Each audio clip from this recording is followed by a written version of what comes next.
মৌত কারণ নিয়ে আসে কেন জানেন? মালাকুল মৌত আল্লাহকে প্রশ্ন করছিলেন, দায়িত্ব তো দিছেন, পুরা করতে হবে, কোনো দ্বিমত নাই।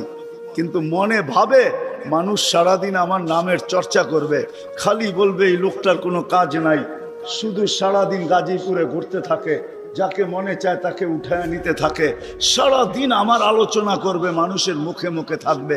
তো আল্লাহ প্রতি উত্তরে বলছিলেন, সাআজআলু লিল মাউতি সাবাবা, আমরা মৃত্যুর কারণ বানায় দিব। ইয়াযকুরু সাবাব ওয়া ইয়ানসাক, মানুষ কারণ নিয়ে আলোচনা করবে, তোমার নাম ভুলেও নিবে না। এখন নাম নিতেছে ডেঙ্গু, কয়েকদিন আগে নাম নিছে করোনা, কখনো নাম নেয় স্ট্রোক করছে, কখনো নাম নেয় এটা সেটা, ঠিক না? হ্যাঁ, আরেকটা কারণও আছে।